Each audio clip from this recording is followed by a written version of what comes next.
Hello, and welcome back. You're tuned in to Wine in 9, where all you need to learn about wine in 9 minutes or less. Here's your host, Bob Cappuccino. When you walk into a wine shop, do you find the plethora of labels baffling? I know many people do. The label designs in multicolors and interesting bottle shapes can be pretty overwhelming. So how do we break it all down? Well, once you determine the type or the category of wine you want to take home for sipping, or to complement your meal, or to give as a gift, you can glean a lot of information by learning to read a wine label.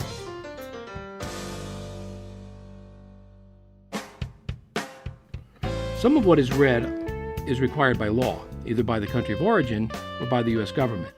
Some of it's helpful instruction, offering a little bit more than, "This red wine is great with meat." And some of it's just marketing spin and puffery.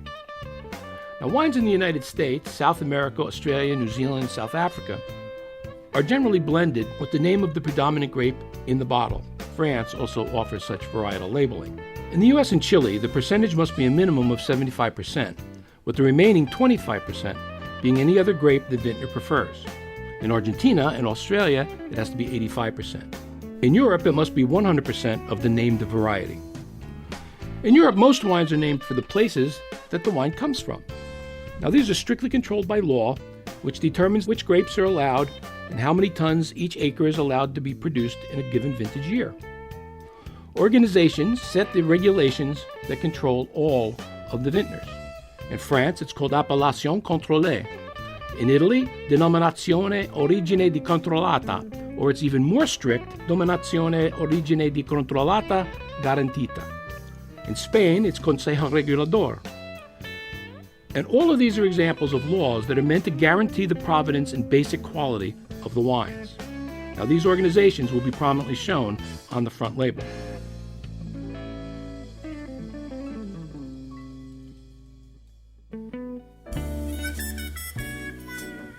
U.S. consumers are often surprised to learn that Chianti and Barolo are places in Italy, while the wines are actually made from Sangiovese and Nebbiolo, respectively.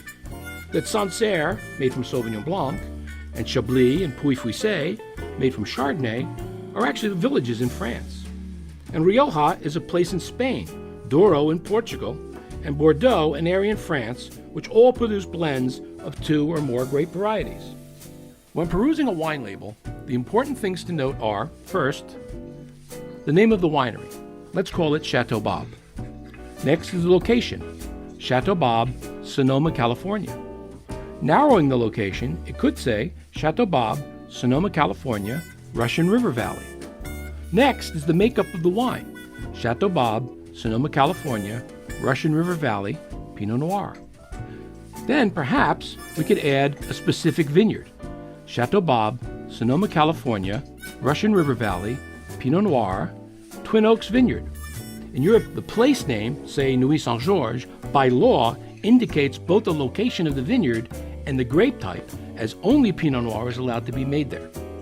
While Bordeaux has various levels of quality and pricing, from basic Bordeaux Supérieur to Cru Bourgeois to the esteemed and outrageously priced Grand Cru, all may be produced from Cab, predominantly, and Merlot, with a little bit of Cab Franc or Malbec, with the ultimate blend being determined by the producer. But such estate-produced wines will also note mise en bouteille au château, which means bottled at the chateau.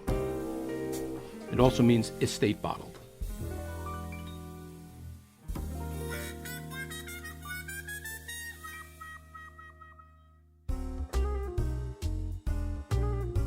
Now you will note the vintage date. Now this is the year that the grapes were harvested and the wine was made. Now the harvest takes place in late summer through the fall months, and it depends on the region's latitude and the hemisphere. Normally the wine will be 100% from that year, but there are allowances from country to country and region to region that allow for the including wines from other years in the final blend. But we'll cover that more in a future episode. Now there's some wines like Prosecco, Asti Spumante, Brut Champagne from France that do not offer a vintage. There are also some still wines that you'll find that are noted as non-vintage blends. You will also note the percent of alcohol. Now this can be misleading because it is influenced by a number of factors. And some folks are confused or put off by it. So let's quickly chat about that. In cooler climate regions like Burgundy in France or Piedmont in Italy, the level will normally fall between 12.5 and 14%. But in warmer zones like Northern California, the south of France, or south of Italy, it is very easy for ripening to allow wines over 14% naturally. No matter which, the important thing is a matter of balance of alcohol and other factors such as fruitiness, acidity, and tannin. Alcohol contributes also to the sweetness of wine. If the alcohol is out of balance, we would say the wine is hot, giving you a more biting sensation in the wine's finish, kind of like you get after you take a shot of vodka or tequila.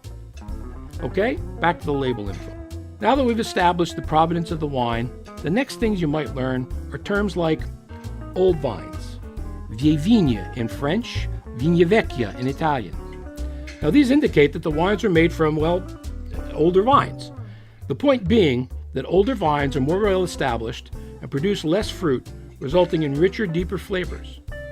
But beware the term in Europe, where 30 years is old vines, and in the New World, where wines over 50 years usually use the terms. Sometimes this might be shown just on the back label. Unoaked, a wine that was fermented in stainless steel or cement and was not aged in oak barrels. Or you might see barrel fermented, which would indicate that the wine was made in small oak barrels, usually of French oak. And this is for white wines only because we don't ferment red wines in barrels. Now, some U.S. wineries and Rioja producers in Spain like to use American oak. You can pretty much assume that the wine will also offer greater tannin structure if it is a red, or creamy buttery tones if it is a white. The back label may also give some useful info on the process, the blend percentages, and suggestions for serving. Usually those are a bit broad and fairly obvious. Lastly, the back label will indicate who actually made and bottled the wine. Artisanal and most fine wines will indicate the name of the producer that is on the front label as produced and bottled by, or estate bottled, or as we said earlier, mise en bouteille au château. Made and bottled by means the grapes used were not grown at the property.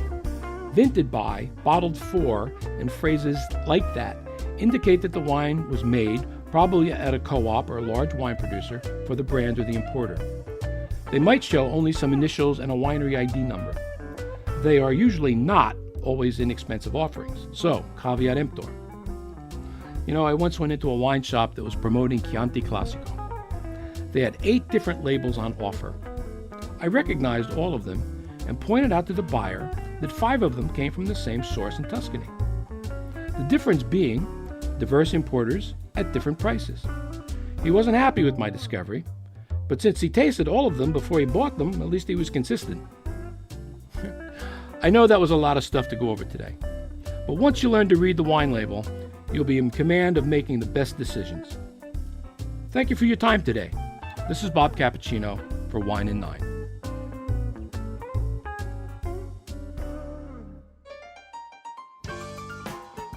Thanks for listening to Wine and Nine. We hope we used your 9 minutes wisely. If so, or if not, please let us know. Give us your feedback, good, bad, whatever. We'd love to hear from you. Look for Wine and Nine across social media. We're at wineand9.com, YouTube, Facebook, Twitter, and Instagram. So grab a glass and join, subscribe, download, tweet, whichever you choose.